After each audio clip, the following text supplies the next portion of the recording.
বিপদে বললে কেমন করে নিজেকে আল্লাহর কাছে সঁপে দিতে হয়, আসুন সাইয়েদনা ইব্রাহিম আলাইহিস সালামের জীবনী থেকে জানি।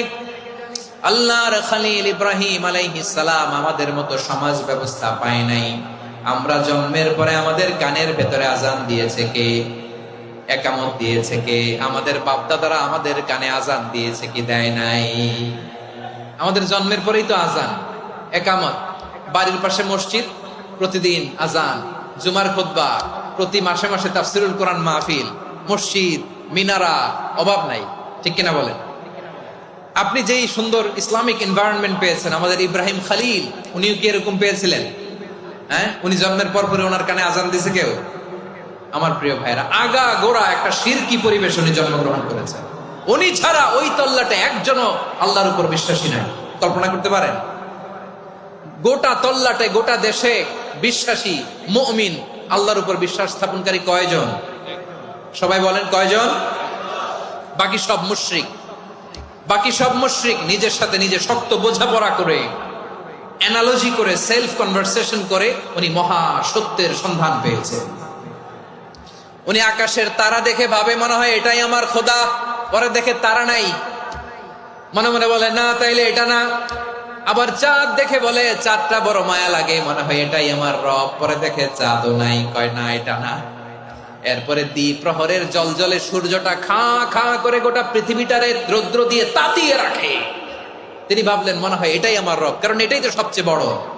কিন্তু বিকেল বেলা ওই সূর্যটাও যখন চলে যায়, সাইয়েদনা ইব্রাহিম বলে না এটাও তো নাই, আমার খোদা যদি আমারে ছেড়ে চলে যায়, বিপদে পড়লে আমারে উদ্ধার করবে কে? এভাবে নিজের সাথে অ্যানালজি, সেলফ কনভারসেশন করতে করতে করতে তিনি মহা সত্যের সন্ধান পেয়েছেন। সুবহানাল্লাহ পড়েন। সব শেষে তিনি ডিসিশন নিয়ে ঘোষণা দিলেন, ইন্নী ওয়াজ্জাহতু ওয়াজহিয়া লিল্লাযী ফাতারাস সামাওয়াতি ওয়াল আরদা হানিফান ওয়া মা আনা মিনাল মুশরিকিন। নিশ্চয় আমি এমন সত্তার দিকে মনোনিবেশ করলাম, মুখাপেক্ষী হলাম, যিনি আকাশ বানিয়েছেন, জমিন বানিয়েছেন, আমি মুশরিক নই। সুবহানাল্লাহ। পারতেন? আপনি পারতেন? কেউ নাই, লক্ষ লক্ষ মুশরিক, আপনি একা। ওনার মতো এরকম বিচক্ষণতা দিয়ে আল্লাহরে খুঁজে পাইতে পারতেন আপনি? কি নবী ছিল, আল্লাহকে খুঁজে পেয়েছে। যখন আল্লাহর ইবাদত শুরু করলো, এই কথা ছড়ায় পড়লো চারদিকে। নমরুদ সাইয়েদনা ইব্রাহিমকে ডেকে পাঠালেন। নমরুদ বলে, ইব্রাহিম তুমি নাকি মূর্তির পূজা না করে কোন নতুন রবের ইবাদত করো, কে তোমার রব? সাইয়েদনা ইব্রাহিম বললেন, রব্বি আল্লাযী ইউহয়ী ওয়া ইউমীত, আমি এমন রবের ইবাদত করি যিনি জীবন দেন, যিনি মৃত্যু দেন। নমরুদ বলে, তাই নাকি? তোমার রব জীবন দেয়, মৃত্যু দেয়, আর এটা তো আমি দেই, আমিও তো জীবন দেই, আমিও তো মৃত্যু দেই। সাইয়েদনা ইব্রাহিম বললেন, কেমন করে তুমি জীবন দাও, মৃত্যু দাও, একটু দেখাও তো। নমরুদ জেলখানা থেকে দুজন কয়েদিকে ডেকে আনলো। কয়েদি এনে অর্ডার করলো, একটাকে এখনই শিরোচ্ছেদ, হেড অফ, ডেথ পেনাল্টি, মৃত্যুদণ্ড দেয়া হলো, ফিনকি দিয়ে রক্ত বেরোলো। নমরুদ বলে, দেখো দুজনকে ধরে আনলাম, একজন কয়েদিকে দিলাম ডেথ পেনাল্টি, মৃত্যুদণ্ড, ওরে মৃত্যু দিলাম। আরেকজন যে দাঁড়িয়ে আছে, চাইলে ওরেও আমি মৃত্যুদণ্ড দিতে পারি, কিন্তু না, ওরে আমি দিব না, ওরে আমি বাঁচাইয়া দিলাম, ছেড়ে দিলাম, মানে জীবন দিলাম। দেখো ইব্রাহিম, তোমার চোখের সামনে একজনরে মৃত্যু দিলাম, আরেকজনরে জীবন দিলাম। আপাত দৃষ্টিতে তাই তো, একজনরে তো জীবন দিল, আরেকজনরে মৃত্যু দিল। সাইয়েদনা ইব্রাহিম এবার বিপাকে পড়ে গেলেন। কিন্তু এক একজন নবীকে আল্লাহ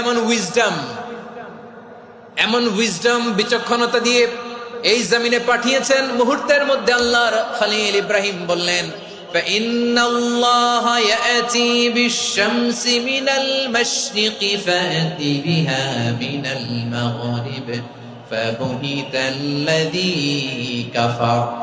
আল্লাহর খলিল ইব্রাহিম বললেন, নমরুদ বুঝলাম তুমি জীবন দাও, মৃত্যু দাও, দেখলাম, কিন্তু আমার রব, আমার আল্লাহ প্রতিদিন সকালবেলা উষা লগ্নে ওই পূর্ব দিগন্ত থেকে সূর্যটাকে উদিত করেন, সাঁঝের বেলা, বিকেল বেলা, কুথুরি লগ্নে, সন্ধ্যা বেলা ওই দ্বিপ্রহরের জল জলে সূর্যটাকে পশ্চিম দিগন্তে ডুবিয়ে দেন।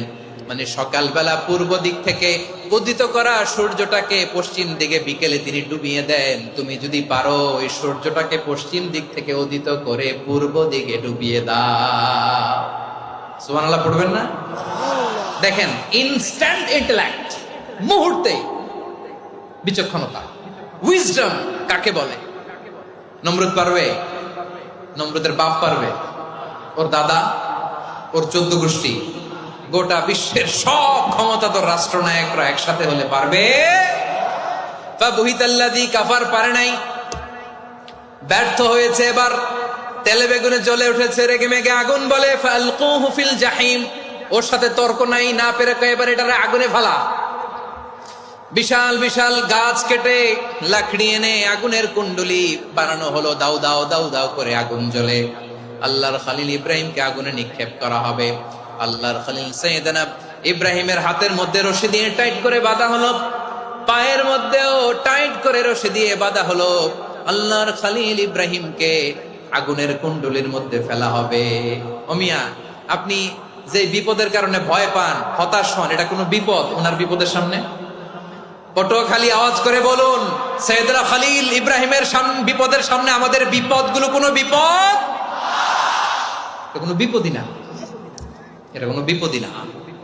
হাত পা বেঁধে টাইট করে নিক্ষেপ করা হবে, সিম্পলি ফেলা যাবে না, কারণ দাউ দাউ করে দ্য ব্লেজিং ফায়ার, এমন আগুনের কুণ্ডলি, কাছে যাওয়া যায় না, আগুনের উত্তাপে নিক্ষেপ করা হবে। হাতে রশি বেঁধে, পায়ে রশি বেঁধে আল্লাহর খলিল ইব্রাহিম আলাইহিস সালামকে আগুনের মধ্যে নিক্ষেপ করা হবে। আহা, এটার বলে অগ্নি পরীক্ষা। উনি অগ্নি পরীক্ষার সম্মুখীন হয়েছিলেন। এজন্য কঠিন পরীক্ষাকে আমরা অগ্নি পরীক্ষার সাথে তুলনা করি, ঠিক কিনা? সাইয়েদনা জিবরাইল এসে বললেন, ও আল্লাহর খলিল, ওরা তো আপনার হাতও বেঁধে ফেললো, পাও বেঁধে ফেললো, নড়াচড়ার সুযোগ নাই, বলেন আমি জিবরিল ফেরেশতা আপনার জন্য কি করতে পারি? আল্লাহর খলিল ইব্রাহিম বলেন, ও জিবরাইল, তোমার কাছে আমার কোনো চাওয়া পাওয়া নাই। সুবহানাল্লাহ বলেন। তোমার কাছে বলার কিছু নাই, তোমার সাহায্যের আমার দরকার নাই। সাইয়েদনা ইব্রাহিম আলাইহিস সালামকে হাতে পায়ে রশি বেঁধে, হাত পা বাঁধা অবস্থায় জ্বলন্ত অগ্নিকুণ্ডে যখন নমরুদের দলবল নিক্ষেপ করবে, আল্লাহর খলিল কিভাবে নিজেকে আল্লাহর কাছে সঁপে দিয়েছেন, পটুয়াখালীর ভাইরা খেয়াল করে শুনুন। হাত পা বেঁধে আল্লাহর খলিলকে যখন নিক্ষেপ করা হবে, তিনি মুখ ফুটে বলে ফেললেন, হাসবুনাল্লাহু ওয়া নি'মাল ওয়াকিল।